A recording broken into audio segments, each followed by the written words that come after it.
Have you ever had a man pin you against a freezing brick wall at 3 in the morning, wipe rain off your jaw with his thumb, and look at you like he wants to tear your whole life apart just to put it back together?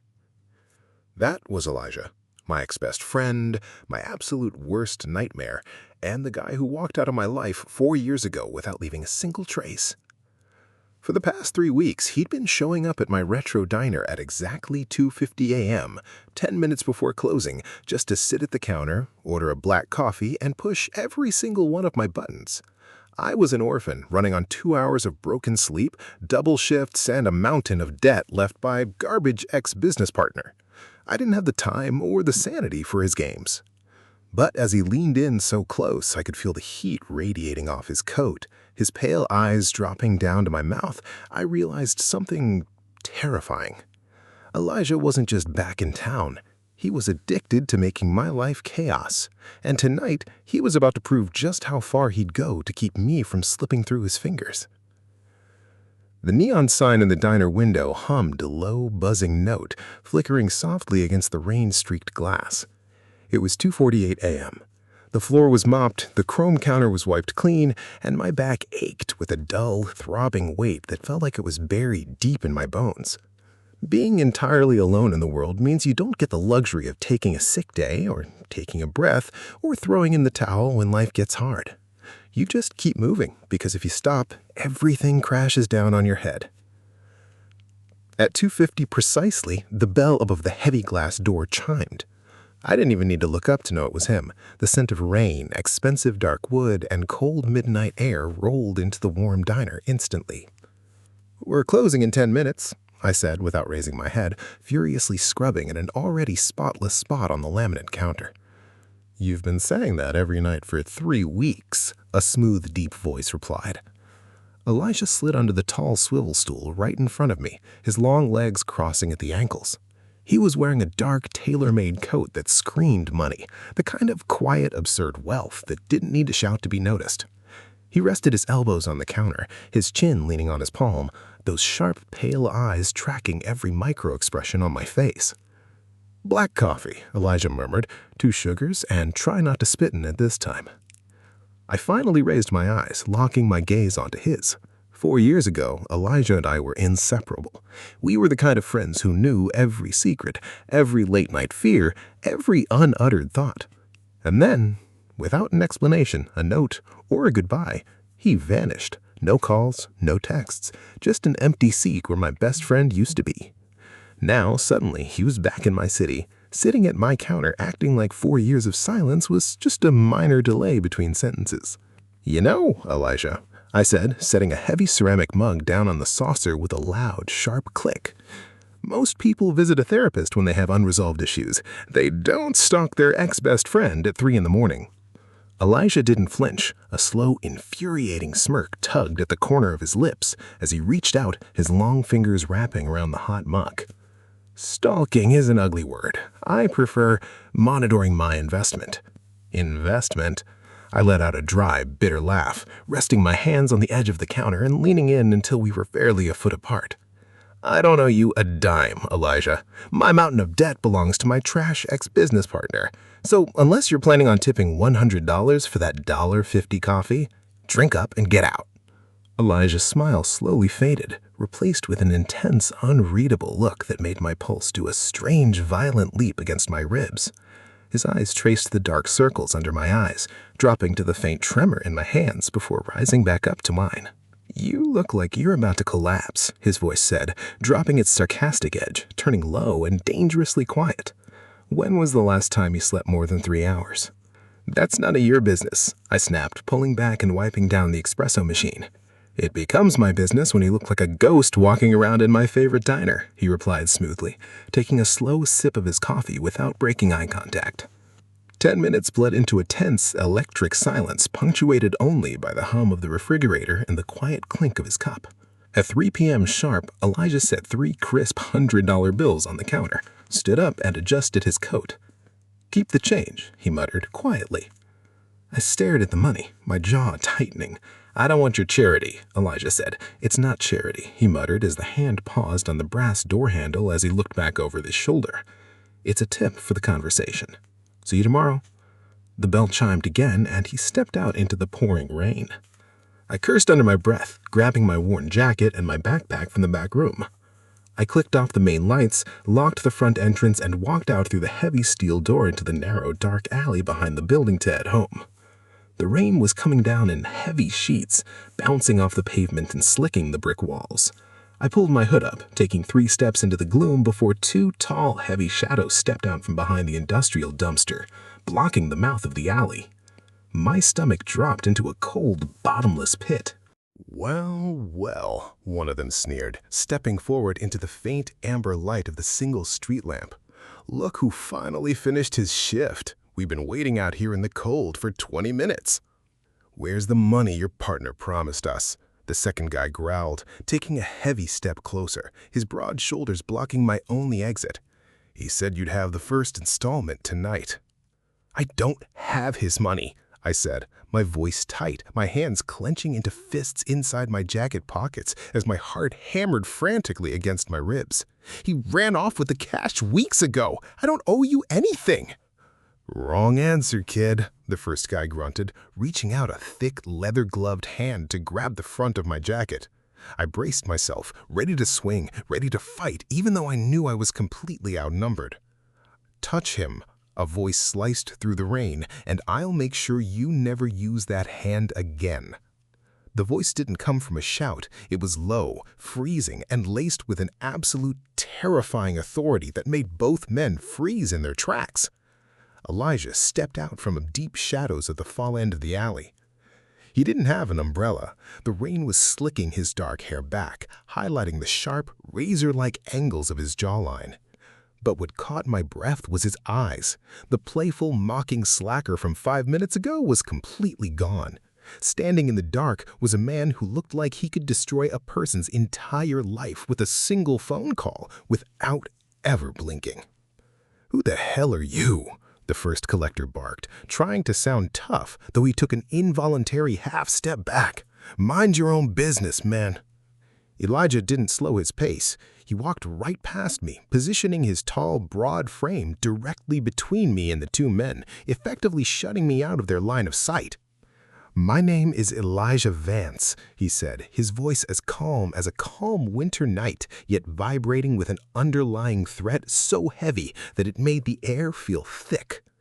"And if you take one more step toward him, my legal team will have your names, your home addresses, and warrants for your arrest before sunrise. Do you understand me?"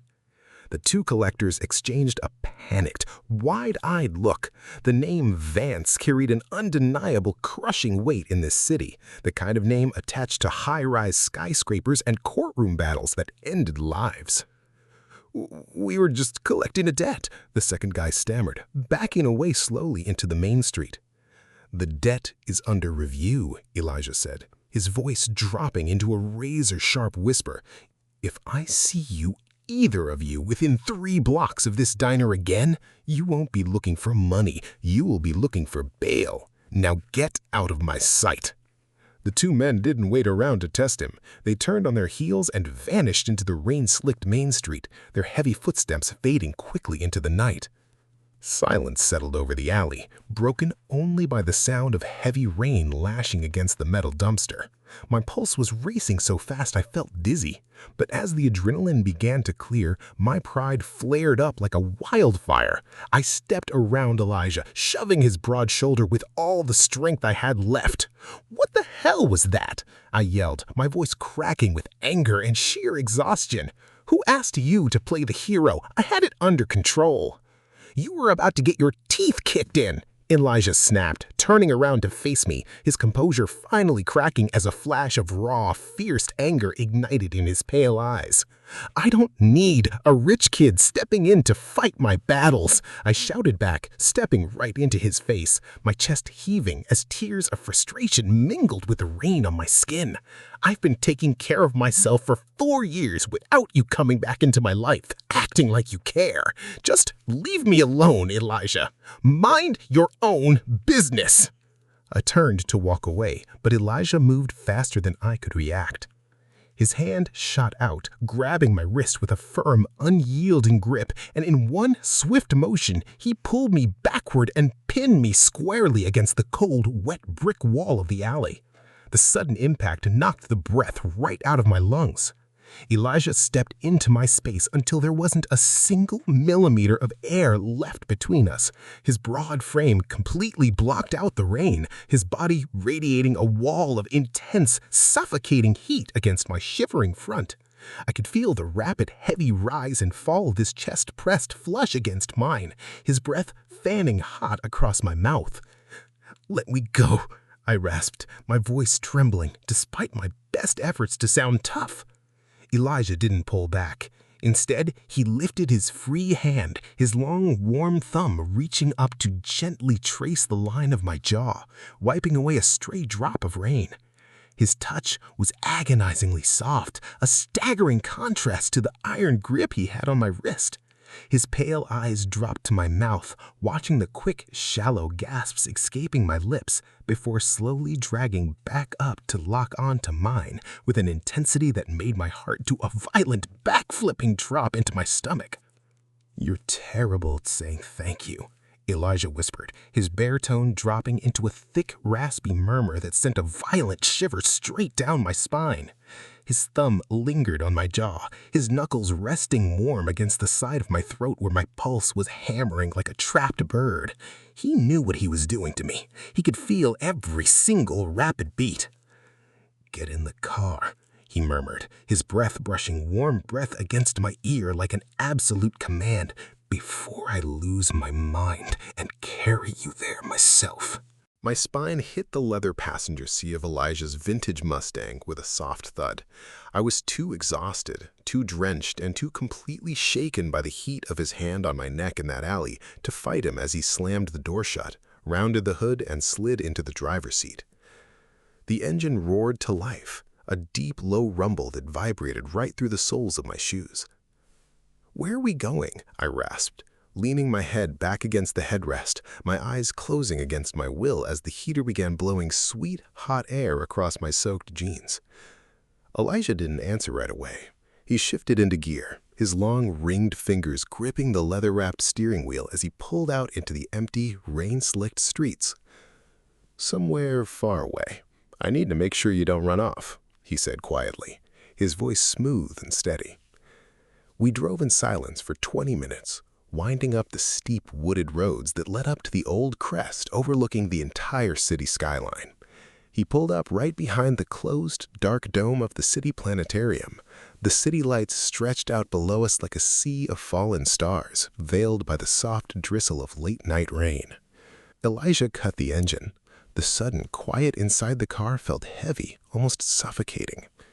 "Get out," he murmured, stepping into the damp night air. I dragged myself out of the car, my legs feeling like lead. We walked up the concrete steps to the observation deck, standing by the iron railing that overlooked the glowing grid of the city. The cool night breeze cut through my damp clothes, but Elijah stepped up right beside me, his broad shoulder brushing against my own, blocking out the worst of the wind. "Why are you doing this, Elijah?" I asked softly, my eyes fixed on the distant yellow lights of the highway. "You disappeared for 4 years, and now you show up out of nowhere, throwing money around in my diner like you're trying to buy a front-row seat to my ruin." Elijah's forearms rested on the metal railing, staring out at the horizon. His jaw was set in a tight, rigid line. "I had to leave," he said softly, every word laced with a dark, bitter weight. "You had to leave?" I let out a dry, hollow laugh that turned into a quiet cough. "I was engaged, Elijah. I was building a life with someone I thought I could trust. I thought you were my best friend. But the second things got serious with Julian, you just erased me." Elijah's knuckles turned white where he held the railing. "Julian," he repeated, the name dropping from his lips like poison. "The man who convinced you to open a business in his name. The man who emptied your bank accounts, dumped $250,000 of debt onto your back, and ran off to Europe with another guy 3 months before your wedding." I flinched as if he slapped me. The memory was a sharp, jagged piece of glass embedded in my chest. "Don't talk about him," I whispered, my voice cracking down the middle. I will talk about him, Elijah growled, turning his entire body toward me, stepping into my space until I had nowhere to retreat. You trusted a snake because you were desperate for a family. You let him ruin you. And you think I left because I didn't care. Then why did you leave? I shouted, my chest heaving, my hands clenching into tight fists against my sides as 4 years of buried rage boiled over. Give me one good reason why you abandoned me right when I needed a friend the most. Elijah leaned down, his pale eyes burning with a fierce, terrifying intensity that made the breath catch my throat. Because watching you look at him made me want to burn the whole world down, he snapped, his voice dropping into a harsh, ragged whisper. Because I couldn't sit there at your engagement party and pretend to be happy for you. I couldn't watch you give your whole life to a man who didn't deserve to breathe the same air as you. I froze. The words hung in the cold night air between us, heavy and terrifying. Elijah, I breathed, my heart hammering a violent, chaotic rhythm against my ribs. I spent 4 years trying to bury you, Elijah whispered, stepping closer, his chest pressing lightly against mine, his hot breath fanning across my freezing face. I buried myself in work. I built an empire just to keep my mind off the fact that you belonged to someone else. But then I found out what he did to you. I found out he left you broken, alone, working yourself to death in a diner at 3 in the morning to pay off his mistakes. He reached up, his long, warm fingers gently cupping the side of my face, his thumb rubbing a soft, comforting circle against my cheekbone. I let you go once because I thought you were happy, Elijah murmured, his voice cracking with a raw, possessive vulnerability that shattered every defense I had left. I made that mistake once. I am never making it again. You are not slipping away from me a second time. My mind was reeling. The air felt too thin. 4 years of pain, exhaustion, betrayal, and sudden, overwhelming realization crashed over me all at once. I tried to speak, tried to fire off a sharp, sarcastic comeback to protect myself. Elijah, that's insane. You can't just... My voice cut out. My knees buckled. The sheer, relentless exhaustion of working 3 shifts without sleep, combined with the emotional shock, simply shut my brain down. My vision went completely black and my body collapsed forward. I didn't hit the concrete floor. Elijah's arms snapped around me like steel bands, catching my full weight against his chest before I even touched the ground. He let out a sharp, panicked gasp, pulling me tight against his chest as he sank down under the concrete roof, sitting back against the wall of the observatory. I was completely out. Safe in the warmth of his heavy wool coat, my head rested flush against his collarbone, my face tucked right into the crook of his neck. Within 90 seconds, the deep, rhythmic hum of my breathing filled the quiet night air, turning into a soft, steady snore against his skin. Elijah didn't move. He sat on that cold concrete floor in the dark city night, his broad arms wrapped fiercely around my waist, holding me glued to his chest. He didn't shift his legs, he didn't adjust his posture, he barely even took a deep breath, terrified that the slightest movement would wake me up from the first, deep, uninterrupted sleep I'd had in months. Minutes bleeded into an hour. Rain tapped softly against the dome above us, but inside Elijah's coat I was completely warm. For 94 minutes, the ruthless, cold man who ruled boardroom meetings sat in the quiet, dark city night, resting his chin gently atop my head, listening to the soft, rhythmic sound of my breathing against his neck. When my eyes finally flickered open, the sky was beginning to turn a pale, dusty blue at the edge of the horizon. I blinked, my mind foggy and disoriented. I was sitting in Elijah's lap, wrapped inside his coat, my hand clutching the fabric of his shirt right over his beating heart. His chest was warm, steady, and rising slowly beneath my cheek. I stiffened in shock. My reality crashed back in. Elijah, I rasped, trying to scramble backward in embarrassment. Did I faint? Elijah's heavy arm didn't let go. His head stayed firm against my back, keeping me anchored against him. He slowly reached up with his free hand, his long, warm fingers gently brushing a mess of hair off my forehead, his pale eyes looking down at me with an agonizingly soft, gentle expression that shattered every defense I had left. "You snore when you're exhausted," Elijah whispered, his voice low and raspy from the long silence.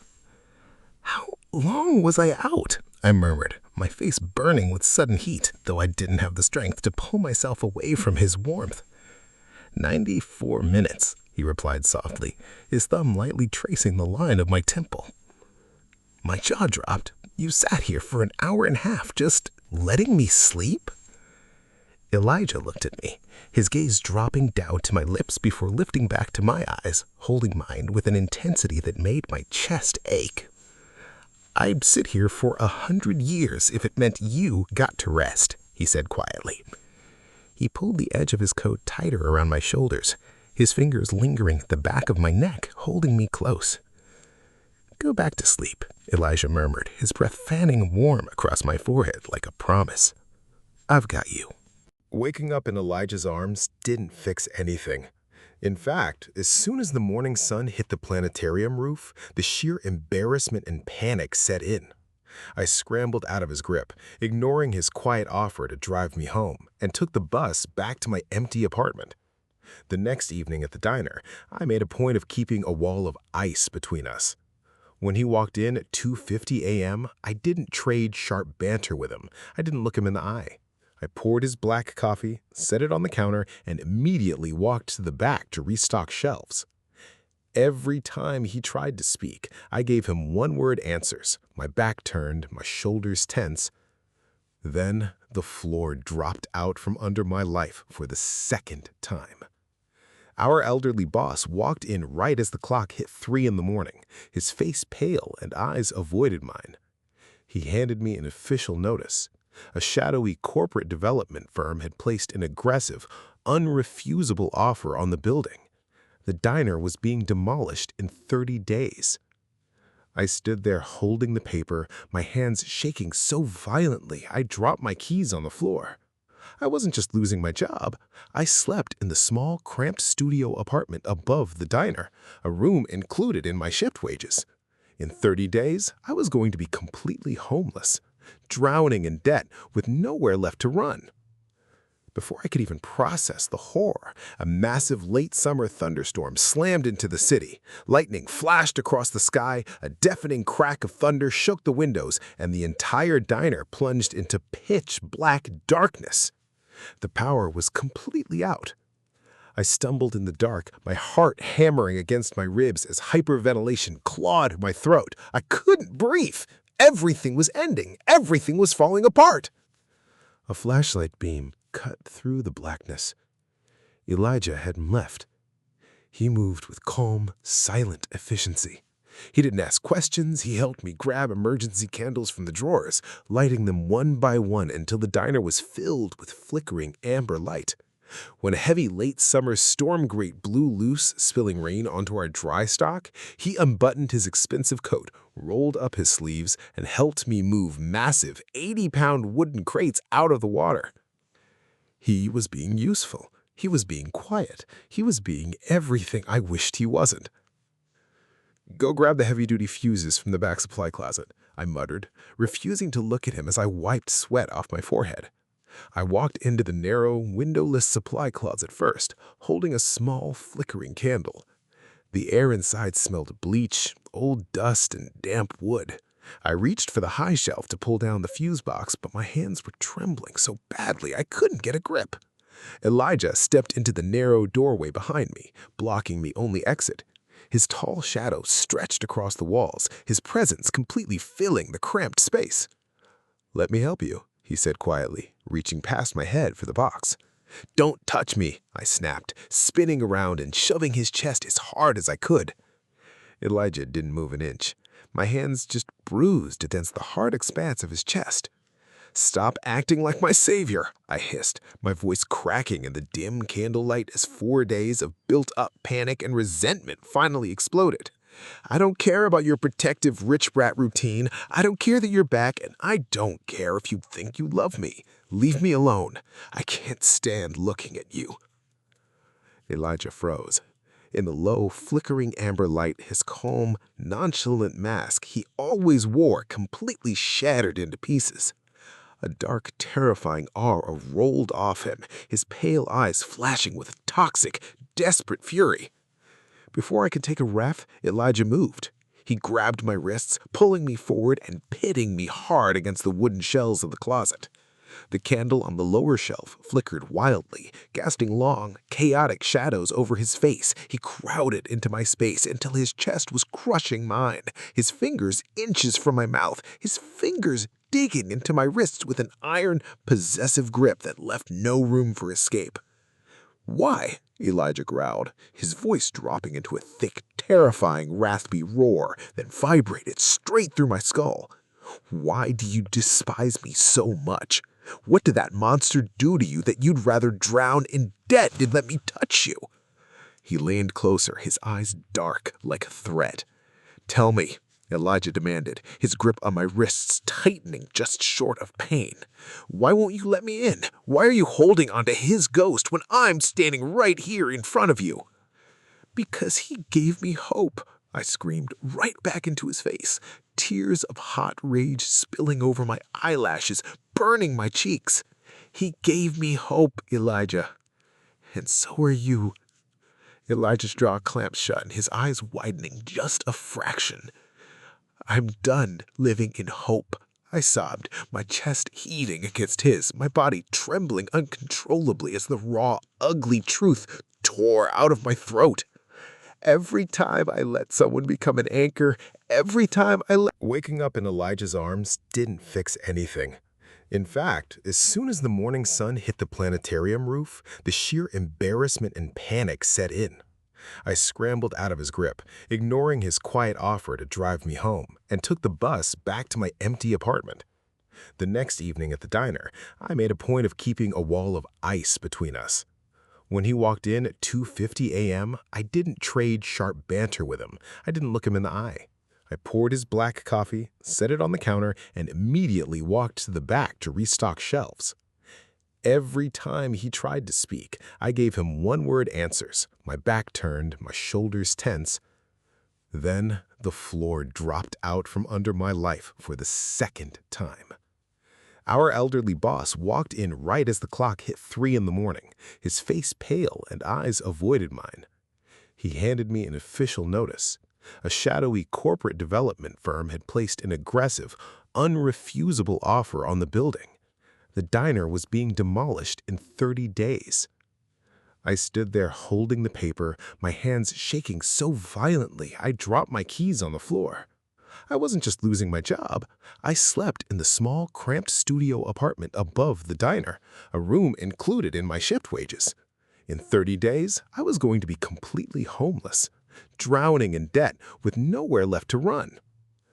Before I could even process the horror, a massive late summer thunderstorm slammed into the city. Lightning flashed across the sky, a deafening crack of thunder shook the windows, and the entire diner plunged into pitch black darkness. The power was completely out. I stumbled in the dark, my heart hammering against my ribs as hyperventilation clawed my throat. I couldn't breathe. Everything was ending. Everything was falling apart. A flashlight beam cut through the blackness. Elijah hadn't left. He moved with calm, silent efficiency. He didn't ask questions. He helped me grab emergency candles from the drawers, lighting them one by one until the diner was filled with flickering amber light. When a heavy late summer storm grate blew loose, spilling rain onto our dry stock, he unbuttoned his expensive coat, rolled up his sleeves, and helped me move massive 80-pound wooden crates out of the water. He was being useful. He was being quiet. He was being everything I wished he wasn't. "Go grab the heavy-duty fuses from the back supply closet," I muttered, refusing to look at him as I wiped sweat off my forehead. I walked into the narrow, windowless supply closet first, holding a small, flickering candle. The air inside smelled bleach, old dust, and damp wood. I reached for the high shelf to pull down the fuse box, but my hands were trembling so badly I couldn't get a grip. Elijah stepped into the narrow doorway behind me, blocking the only exit. His tall shadow stretched across the walls, his presence completely filling the cramped space. "Let me help you," he said quietly, reaching past my head for the box. "Don't touch me," I snapped, spinning around and shoving his chest as hard as I could. Elijah didn't move an inch. My hands just bruised against the hard expanse of his chest. "Stop acting like my savior," I hissed, my voice cracking in the dim candlelight as 4 days of built-up panic and resentment finally exploded. "I don't care about your protective rich brat routine. I don't care that you're back, and I don't care if you think you love me. Leave me alone. I can't stand looking at you." Elijah froze. In the low, flickering amber light, his calm, nonchalant mask he always wore completely shattered into pieces. A dark, terrifying aura rolled off him, his pale eyes flashing with toxic, desperate fury. Before I could take a breath, Elijah moved. He grabbed my wrists, pulling me forward and pitting me hard against the wooden shelves of the closet. The candle on the lower shelf flickered wildly, casting long, chaotic shadows over his face. He crowded into my space until his chest was crushing mine, his fingers inches from my mouth, his fingers digging into my wrists with an iron, possessive grip that left no room for escape. "Why?" Elijah growled, his voice dropping into a thick, terrifying, raspy roar that vibrated straight through my skull. "Why do you despise me so much? What did that monster do to you that you'd rather drown in debt than let me touch you?" He leaned closer, his eyes dark like a threat. "Tell me," Elijah demanded, his grip on my wrists tightening just short of pain. "Why won't you let me in? Why are you holding onto his ghost when I'm standing right here in front of you?" "Because he gave me hope," I screamed right back into his face, tears of hot rage spilling over my eyelashes, burning my cheeks. "He gave me hope, Elijah. And so are you." Elijah's jaw clamped shut. 30 days went by, like a slow execution. I didn't spend those 4 weeks moping or waiting for a savior to drop from the sky.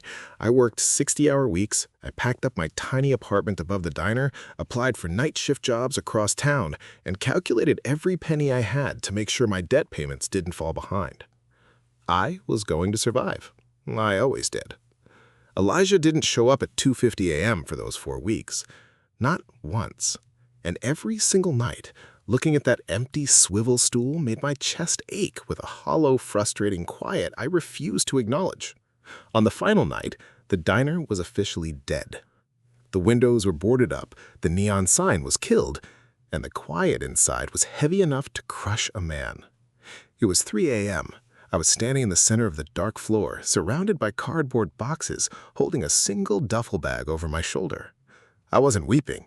I was just taking one last look at the place where I'd bled away 4 years of my youth. Time. The bell above the door broke the silence. I whipped around, my hand instinctively grabbing a heavy brass wrench off the counter.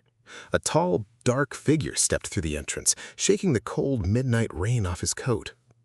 Elijah. He didn't look like a high-powered executive. He was wearing a plain dark sweater, worn jeans, and his hair was messy from the rain.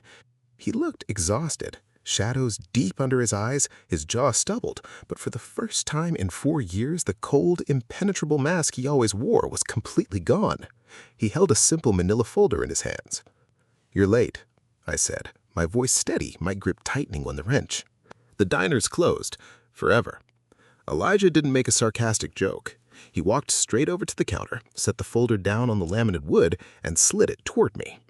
"Open it," he murmured, his baritone rough from lack of sleep. I stared at him, dropping the wrench with a heavy clatter. I picked up the folder, pulled out the legal documents, and scanned the pages. It was an official deed clearance and debt settlement. The diner building, the apartment above, and my ex-partner's fraudulent loans were completely cleared and paid in full. I didn't look at the paper with awe. I looked at it with a sharp, guarded caution. I didn't want charity, and I didn't want to be indebted to a rich man's whims. "What is this, Elijah?" I asked, my voice flat as I set the folder back down on the counter. "Who paid this off?"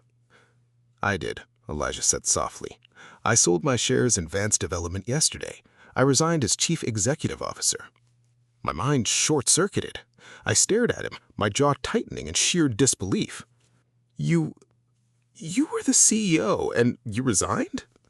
I took the firm over 3 years after I left, Elijah said, taking a slow step toward me, his pale eyes searching my face with a raw, terrifying honesty. I spent 4 years building an empire, drowning myself in corporate meetings and boardrooms, telling myself that success would make up for the fact that I walked away from you. But it was hollow. Every contract, every million-dollar deal, it meant nothing. A sudden sharp spike of fury erupted through my chest. You lied to me, I said, stepping right into his space, my chest heaving. You sat at my counter for a month pretending to be some bored slacker while you were running a corporation? You watched me tear my life apart trying to survive. I didn't lie about how I felt, Elijah growled, his voice breaking down the middle with an explosive, desperate emotion. I walked away from that company because I realized I was building a cage for myself. He reached out, his long fingers catching both of my wrists, not to pin me, but to anchor himself to me. I don't care about the boardrooms, Elijah rasped, his eyes burning into mine with an intense, unyielding devotion. I don't care about the money or the title. I used what I had to tear down your debt and save this building because I couldn't watch you bleed yourself dry for a monster's mistake. But I didn't buy this to own you, and I didn't buy it to be your savior. He pulled my wrists in slightly, forcing me to look directly into his eyes. I bought out the lease so we could start over, Elijah whispered, his breath fanning warmth across my lips. My heart slammed against my ribs. He hadn't bought my freedom to hold it over my head. He had stripped away his own wealth and armor just to stand at the exact same level as me on an empty diner floor at 3 o'clock in the morning. You were completely out of your mind, I murmured, my voice trembling as the last well of anger inside me crumbled into dust. You gave up a fortune to wash dishes in a 24-hour diner? I gave up a cold room to come back home, Elijah replied softly, his hands sliding down from my wrists to lace his long fingers tightly through mine. I looked down at our joined hands, feeling the steady, overwhelming warmth radiating from his skin. For 4 years, I had been carrying the world on my shoulders alone. But looking at the man who had traded his entire empire just to stand beside me in an empty diner at 3 o'clock in the morning in the middle of an empty diner, I knew the weight was finally gone. I squeezed his hand back hard. You're terrible at making coffee, I said, a small, genuine smile finally cracking through my exhausted face. Then you'll have to teach me, Elijah murmured, his pale eyes softening into something so warm and tender that it made my chest ache. An hour later, the rain had stopped. We pulled a heavy blanket out of my packed box, stepped out the back door of the diner, and walked down to the small, quiet patch of grass in the nearby park. The city hummed softly in the distance, veiled under a vast, dark, moonless sky filled with thousands of sharp white stars. We lay down side by side on the blanket, wrapped in Elijah's heavy coat against the crisp night air. I lay on my back, staring up at the stars, my hand resting flat on the blanket between us. Elijah lay right beside me, his long fingers sliding across the wool until his hand found mine. He laced his fingers through mine, his grip warm, firm, and steady. No grand speeches, no theatrical displays. Just 2 people who had finally stopped running. So, I murmured, turning my head on the blanket to look at his sharp side profile. What happens at 2:50 a.m. tomorrow, partner? Elijah turned his head, his eyes catching the faint starlight, a quiet, contented smirk tugging at his lips. We opened the doors, he said softly, his thumb rubbing a slow, deliberate circle over my knuckles. I let out a soft, quiet laugh, squeezing his hand tightly, feeling the steady, unbroken beat of his pulse against my fingers. Under the moonless sky, surrounded by the quiet city, I finally stopped waiting for the other shoe to drop.